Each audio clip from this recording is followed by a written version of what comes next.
నమస్తే. నేను మీ కుప్ప పద్మిని. ఇన్నాళ్ళు మీ సపోర్ట్‌ని నాకందిస్తూ, మీ ప్రేమని నాకందిస్తున్న ప్రతి ఒక్కరికి కృతజ్ఞతలు. ఇప్పుడు చూడబోతున్న ఈ వీడియో కూడా ఖచ్చితంగా మీకు ఉపయోగపడుతుంది. లైక్, షేర్ అండ్ సబ్స్క్రైబ్ చేసి మీ ఇష్టాన్ని, అలాగే మీ సపోర్ట్‌ని నాకందించండి. అలాగే ఈ వీడియో పట్ల మీ అభిప్రాయాన్ని కామెంట్ సెక్షన్‌లో కామెంట్ చేసి నాకు తెలియచేయండి. నమస్తే. నమస్కారం. రేపటి విశిష్టతని ఒకసారి చూద్దాం. రేపు 17వ తారీఖు జాన్వరి నెల 2025వ సంవత్సరం శుక్రవారం. శ్రీ క్రోధినామ సంవత్సరం ఉత్తరాయణం హేమంత ఋతువు ఉత్తరాషాఢ కార్తె. రేపు పుష్యమాస బహుళపక్ష చతుర్థి తిథి. ఎల్లుండి ఉదయం 5:30 వరకు, తదుపరి పంచమి తిథి. మఖ నక్షత్రం మధ్యాహ్నం 12:45 వరకు, తదుపరి పూర్వ ఫల్గుని నక్షత్రం. సౌభాగ్య యోగం రాత్రి 12:57 వరకు, తదుపరి శోభన యోగం. భవకరణం సాయంత్రం 4:43 వరకు, ఆపై బాలవకరణం ఎల్లుండి ఉదయం 5:30 వరకు ఉంటాయి. సూర్యుడు మకర రాశిలో ఉత్తరాషాఢ నక్షత్రంలో సంచరిస్తున్నాడు. చంద్రుడు సింహరాశిలో సంచరిస్తాడు. నక్షత్ర వర్జ్యం రాత్రి 9:27 నుండి 11:11 వరకు. అమృతకాలం ఉదయం 10:12 నుండి 11:54 వరకు. హైదరాబాద్ ప్రాంతం వారికి రేపు సూర్యోదయం ఉదయం 6:50 సూర్యాస్తమయం సాయంత్రం 6:03 చంద్రోదయం రాత్రి 9:12 చంద్రాస్తమయం ఉదయం 9:16 అభిజిత్ ముహూర్తం మధ్యాహ్నం 12:04 నుండి 12:49 వరకు.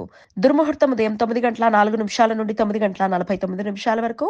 మరలా మధ్యాహ్నం 12:49 నుండి 1:34 వరకు. రాహుకాలం పగలు 11:02 నుండి మధ్యాహ్నం 12:26 వరకు. గుళిక కాలం ఉదయం 8:14 నుండి 9:38 వరకు. యమగండం మధ్యాహ్నం 3:15 నుండి సాయంత్రం 4:39 వరకు. చంద్రోదయ సమయానికి చతుర్థి తిథి ఉన్నందువలన రేపు లంబోదర సంకష్టహర చతుర్థి. పుష్యమాస బహుళపక్ష చతుర్థి తిథిని లంబోదర సంకష్టహర చతుర్థి అని పిలుస్తారు. రేపు భక్తులు ఉపవాసముండి మట్టితో చేసిన వినాయక ప్రతిమను బియ్యపు పిండి, కుంకుమ, పసుపుతో వేసిన సూర్య యంత్రం మీద ప్రతిష్ఠించి షోడశోపచార పూజలు చేస్తారు. రేపు వినాయకుణ్ణి లంబోదర మహాగణపతిగా పూజించటం వలన దీర్ఘకాలిక రుగ్మతులు, కుటుంబ, వృత్తిపరమైన సమస్యలు తొలగిపోతాయని భక్తుల విశ్వాసం. రాజస్థాన్ రాష్ట్రంలో సాకత్ చౌత్ వ్రతం. రేపు వివాహిత స్త్రీలు రోజంతా ఉపవాసముండి తమ సంతాన అభివృద్ధిని కోరుకుంటూ సాకత్ మాతను పూజిస్తారు.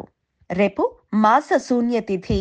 రేపు తెల్లవారుజామున 4:06 నుండి 19వ తారీఖు జాన్వరి నెల 2025వ సంవత్సరం ఆదివారం ఉదయం 7:30 వరకు ఉంటుంది. పుష్యమాసంలో శుక్లపక్షం, కృష్ణపక్షాలలో వచ్చే చతుర్థి, పంచమి తిథులను మాస శూన్య తిథులు అని పిలుస్తారు. ఈ సమయంలో శుభకార్యాలు చేయడానికి అనుకూలం కాదు.